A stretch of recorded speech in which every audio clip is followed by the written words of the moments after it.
Hello प्यारे विद्यार्थियों, मैं ब्रजेंद्र आप सभी का बोर्ड एग्जाम क्लास में स्वागत करता हूं। आज का जो हमारा टॉपिक है आपेक्षिक विद्युतशीलता तथा काई या काई यानी कि चुंबकीय प्रवृत्ति में संबंध। दूसरा जो हमारा टॉपिक है प्रतिचुंबकीय, अनुचुंबकीय तथा लौह चुंबकीय पदार्थ की हम व्याख्या करेंगे, परिभाषा देखेंगे और इसके गुण को भी देखेंगे। और इससे पहले जो मैंने वीडियो बनाया है उसमें मैंने ये बताया है कि प्रतिचुंबकीय पदार्थ, अनुचुंबकीय पदार्थ तथा लौह चुंबकीय पदार्थ को किस रूप से व्याख्या करके लाया गया है। इसके पहले वाला वीडियो नहीं देखे हैं तो उसको आप जरूर देखें, फिर इस टॉपिक को देखेंगे तो आपको बहुत अच्छे से समझ में आएगा। तो आज का जो हमारा पहला टॉपिक है यानी कि म्यूआर और काईएम में संबंध।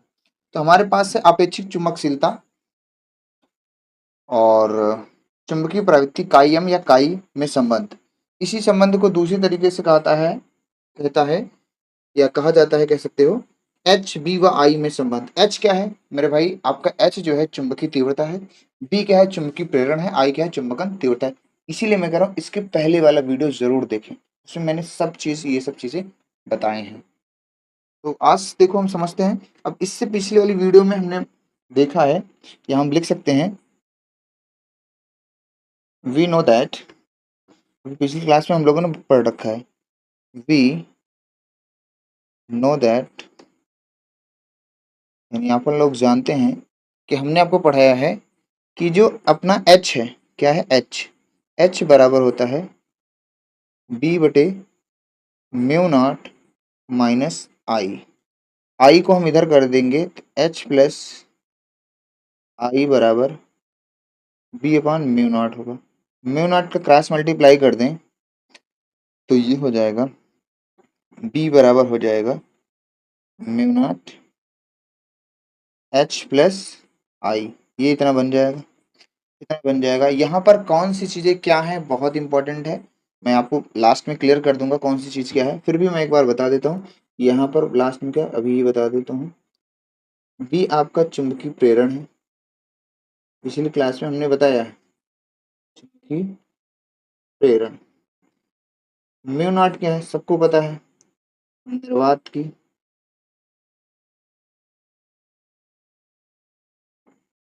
चुंबकशीलता, सबको बहुत अच्छे से पता है निर्वात की चुंबकशीलता। आई क्या है चुंबकन तीव्रता, इसके जस्ट पीछे वाली क्लास में हमने बताया है चुंबकन तीव्रता। एच क्या है, एच क्या है चुंबकीय तीव्रता, चुंबकीय तीव्रता, एच क्या है चुंबकीय तीव्रता। तो यहां से हमें बी बराबर मिल गया म्यू नॉट इंटू आई। अब चूंकि चूंकि पिछली क्लास में हमने फिर से पढ़ाया है आपको काई तथा एच में संबंध, तो यहाँ इसकी पिछली क्लास में हमने आई बराबर बताया है काई, यहाँ काई एम ले रहे हैं इंटू एच। तो जो चुंबकन तीव्रता थी इसके पीछे वाले वीडियो में, चुंबकन तीव्रता चुंबकीय तीव्रता के डायरेक्टली प्रोपोर्शनल होती है। तो प्रोपोर्शनल हटाएंगे एक नियतांक आएगा, वो काई एम आया था या काई कह सकते हो, ची भी कहीं कहीं बोला जाता है, ठीक है। तो इस आई का मान यहाँ उठा के भर देंगे, इस आई का मान जो है यहाँ उठा के भर रहे हैं। बी बराबर आपके चरणों में जो आएगा mu naught H plus chi M into H. अब यहाँ से हम क्या कर सकते हैं, एच को कॉमन कर सकते हैं, म्यू नॉट, यहाँ पे वन प्लस क्या बचेगा काई एम।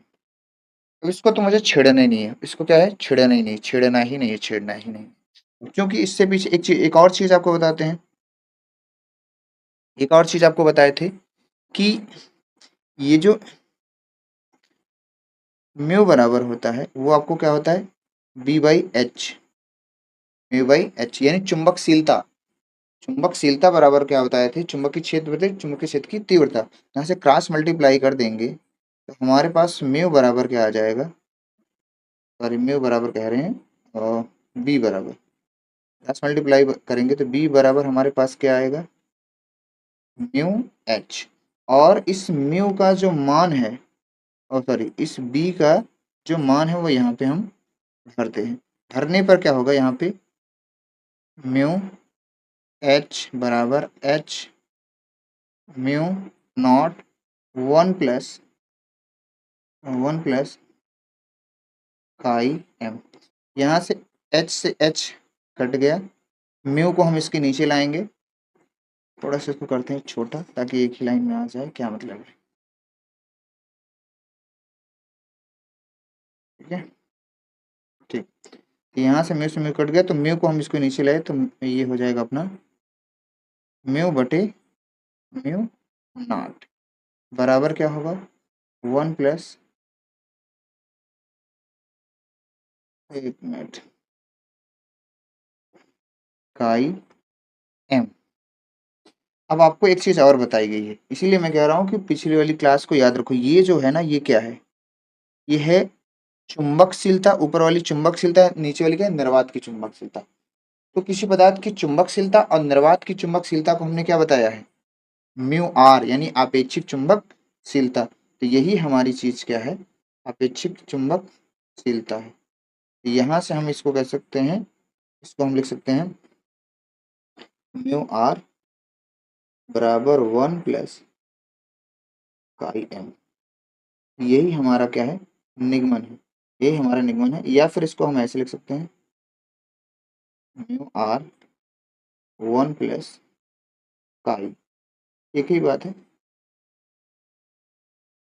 एक मिनट, इसको और से बना दिया जाए। ठीक है, ये हमारा यही छोटा सा निगमन है, 2 नंबर 3 नंबर में पूछा जाता है। और यहाँ पे जो हमने डाटा जो 2 जगह रखा है, उसको एक बार और देख लीजिए। मैं तो अभी तो इसको हटा दे रहा हूँ, कहाँ कौन सा मान रखा था। अब यहाँ पे एक और चीज़ है, ये भी थोड़ा आप ध्यान दीजिएगा। ये फार्मूला भी अपना काम का है। ये थोड़ा सा इसका हम कलर करते हैं चेंज, क्योंकि आपको दिखना चाहिए, नहीं तो पता लगे। ओह, कलर फिल कर दिया क्या मैंने, इसको हम देखो कैसे कलर फिल कर दिया मैंने। ये भी अपना फार्मूला काम का है, ठीक है। और कहाँ से आया, और ठीक है, बाकी ये तो अपने काम के ही है। थोड़ा सा इसको हम और जमा दिया जाए बॉक्स में रख के।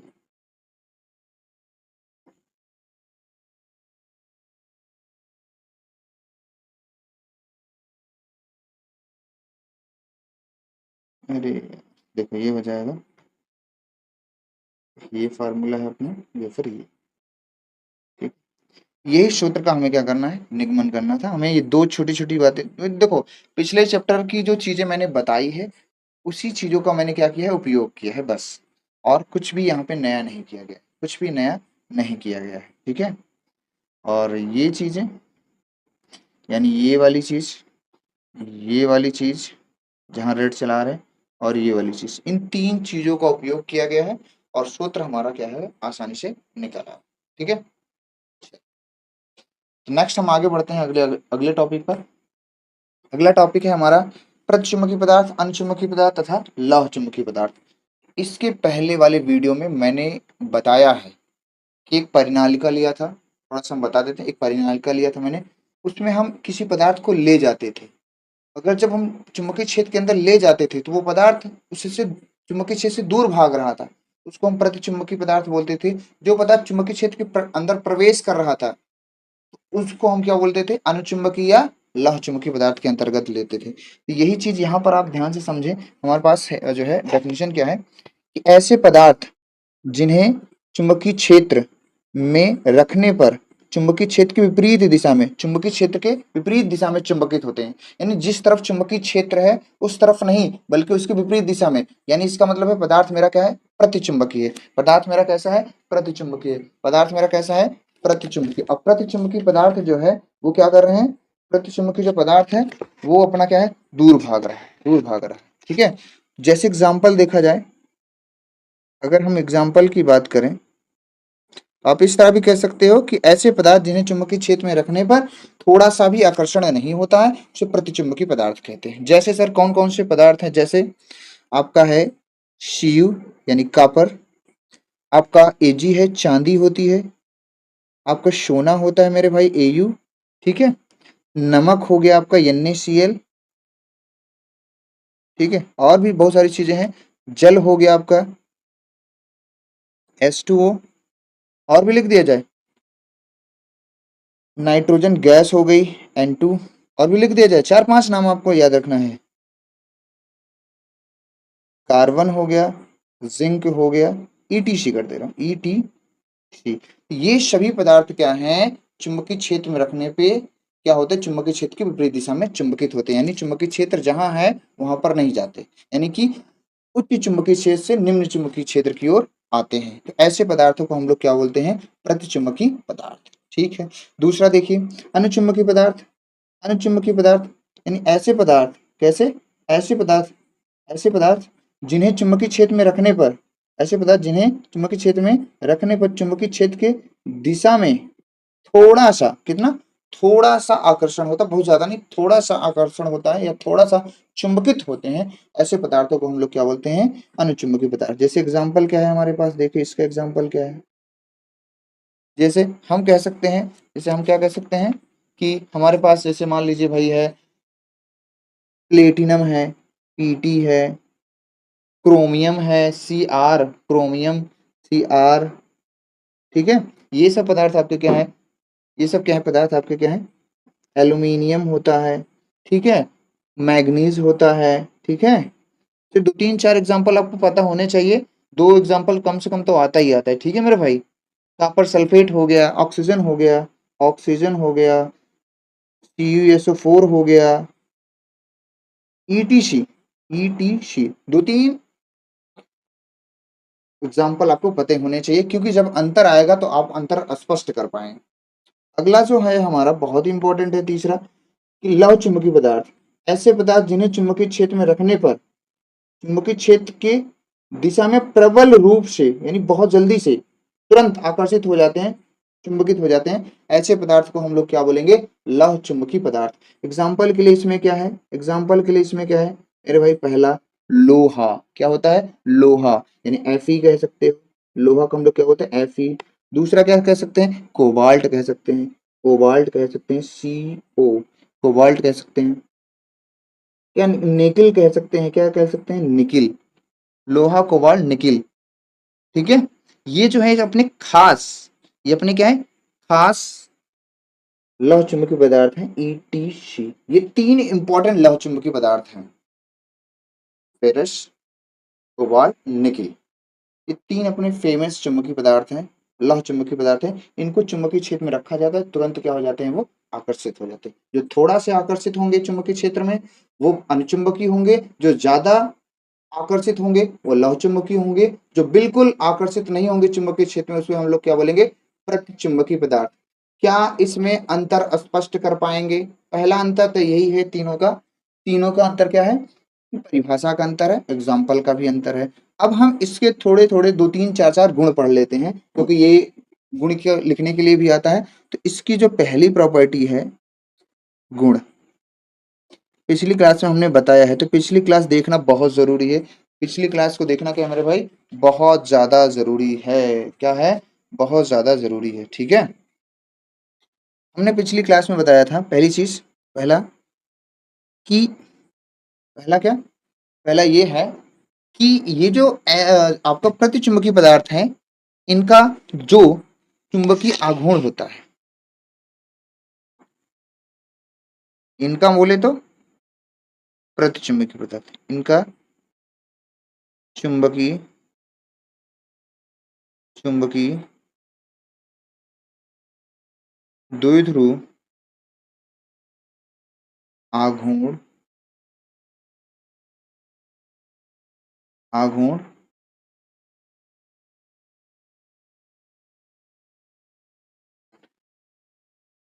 शून्य होता। और मैंने पिछली क्लास में परमाणु मॉडल, चुंबकत्व का परमाणु मॉडल में इसको समझाया है कि जिन पदार्थों का चुंबकीय आघूर्ण शून्य हुआ या शून्य होता है उसको हम लोग क्या बोलते हैं, प्रतिचुंबकीय पदार्थ। तो पहली चीज है, इसका चुंबकीय आघूर्ण क्या होता है, शून्य होता है। इसमें क्या होता है, अन्य चुंबकीय का क्या होता है, इनका चुंबकीय द्विध्रुव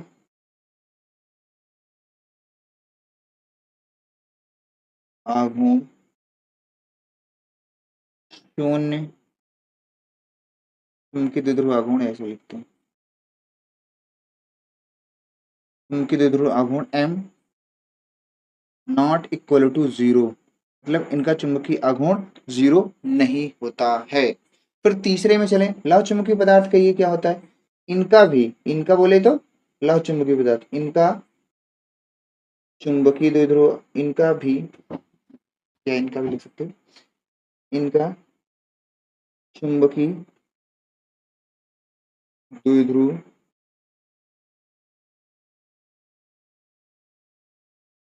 आघूर्ण m not equal to zero. ठीक है, तो हम तीनों में लिख दिए, ये गुण भी आप समझे इसको, तीनों का गुण हो गया कि जो प्रतिचुंबकीय पदार्थ है इनका चुंबकीय आघूर्ण जीरो होता है, और अनुचुंबकीय और लौह चुंबकीय पदार्थ का चुंबकीय आघूर्ण क्या होता है, जीरो नहीं होता। ठीक है, क्या इतनी बात क्लियर है? अरे बोलते नहीं हो यार। हाँ, फिर अगला गुण जो इसका ये है, कलर चेंज कर देते हैं, अगला गुण ये इसका है कि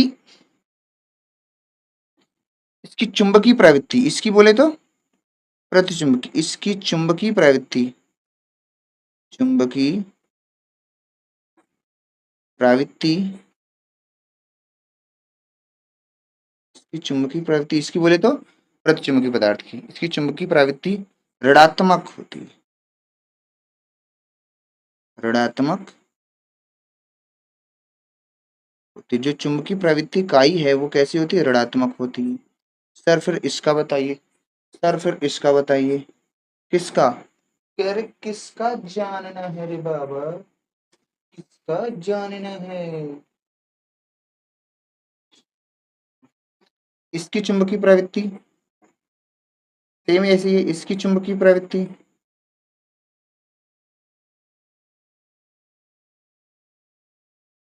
इसकी चुंबकीय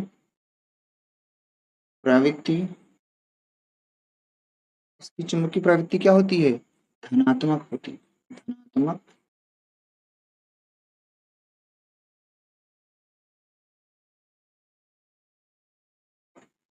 की प्रवृत्ति क्या होती है,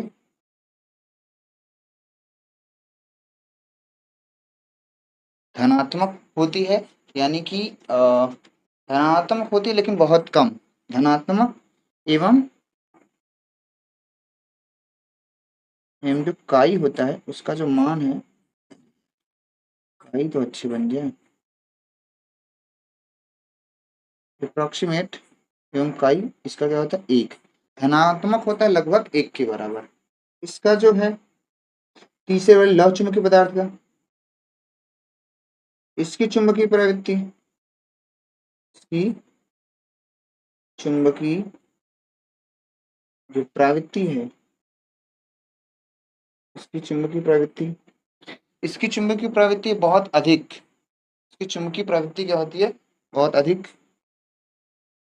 धनात्मक, लिख सकते हैं, इसकी चुंबकीय प्रवृत्ति धनात्मक एवं अधिक होती, अधिक धनात्मक एवं अधिक होती, लगभग जो काई का मान है 10⁻², 10⁻², इसका कोई यूनिट तो होता नहीं है, तो यहाँ पे थोड़ा सा मैं सेकंड वाले में चेंज कर रहा हूँ कि इसकी चुंबकीय प्रवृत्ति धनात्मक एवं एवं एवं कम होती, कम में यानी कि इतना, लगभग एक, ठीक है, लगभग एक होती है। ये इसके क्या है, दो दो गुणधर्म है। क्या अंतर हम बता पाएंगे, आसानी से बता सकते हो अंतर। अब हम इसके और टॉपिक को आगे नेक्स्ट वाले पेज पे देखते हैं। फिर से हम तीन लाइन पहले बनाए कि डिवाइडेशन जरूरी है, ये एक डिवाइडेशन है, एक डिवाइडेशन ये है।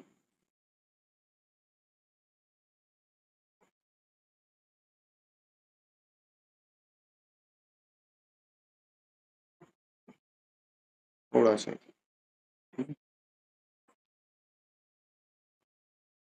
Oh my God.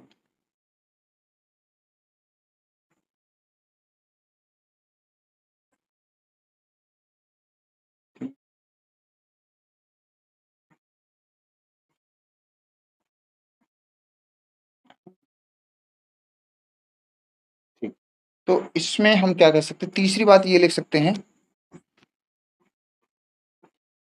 तीसरी बात इसकी ये है, या तीसरी बात क्या है सर, कि जो तीसरी बात है वो क्या है, कि इसका जो आपेक्षिक चुंबकशीलता है, इसकी आपेक्षिक या सापेक्षिक कहें,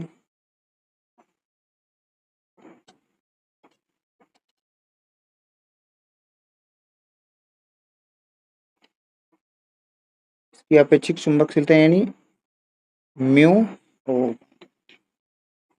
म्यू आर, म्यू आर क्या है, एक से कम होती है, एक से क्या होती है, कम, एक से क्या होती है, ये इसकी हो गई। फिर प्रति अनुचुंबकी, इसकी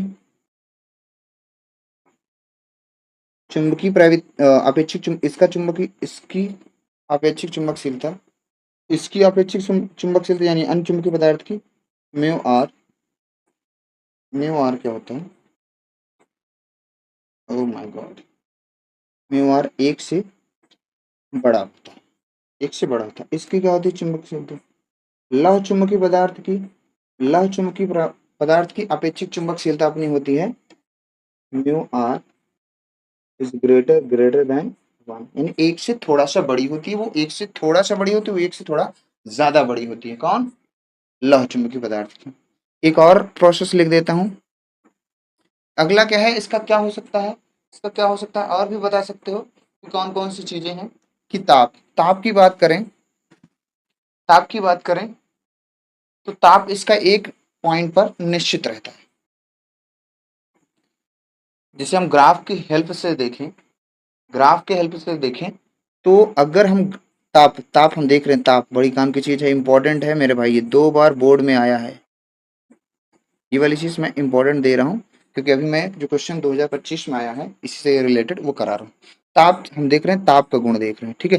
ताप के गुण में क्या है, अगर ग्राफ हम देखें, इसका ग्राफ, ग्राफ से समझते हैं, देखो ये इसका ग्राफ, और ये इस दिशा में हम लोग क्या कर रहे हैं, इस दिशा में हम लोग जो है एक्सेस ले रहे हैं, ये अपना एक्सेस है, सही से बना है, ठीक है, चलिए कोई ना। तो ये ऊपर की जो दिशा में है, हम काई लेते हैं, काई,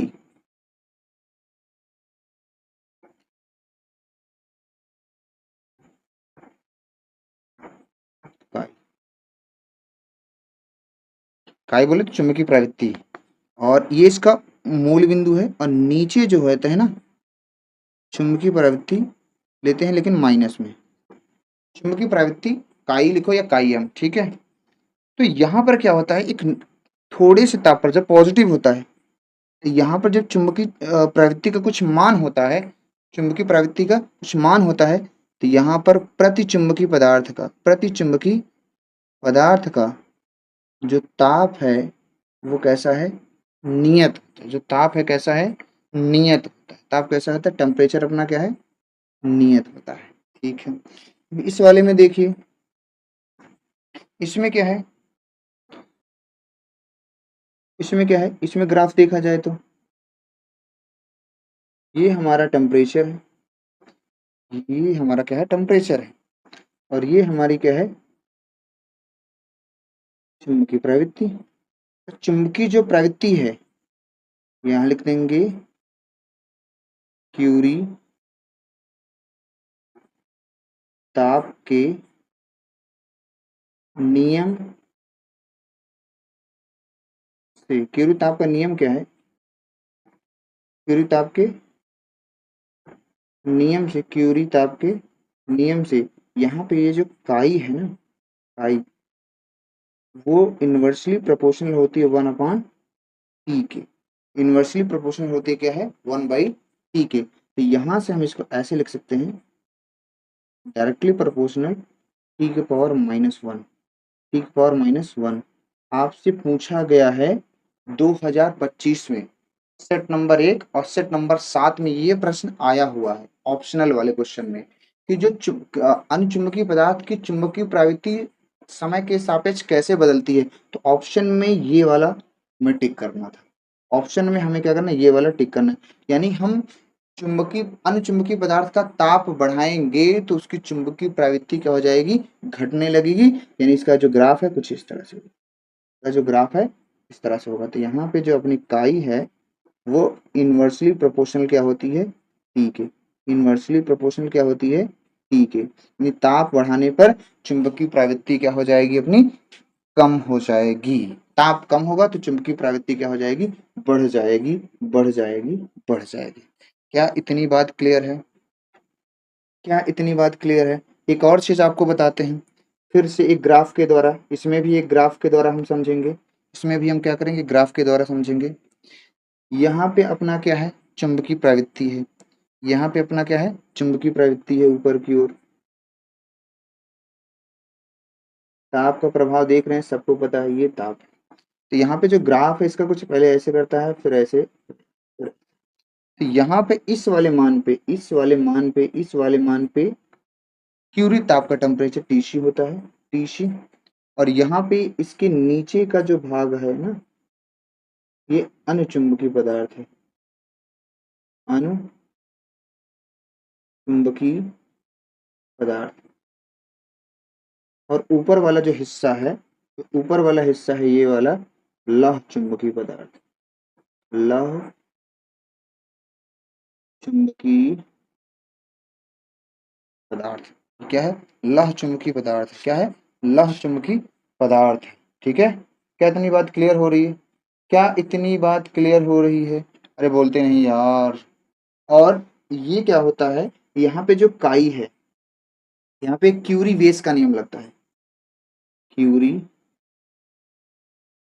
बीश का नियम। क्यूरी बीश का नियम क्या है, ध्यान से समझे।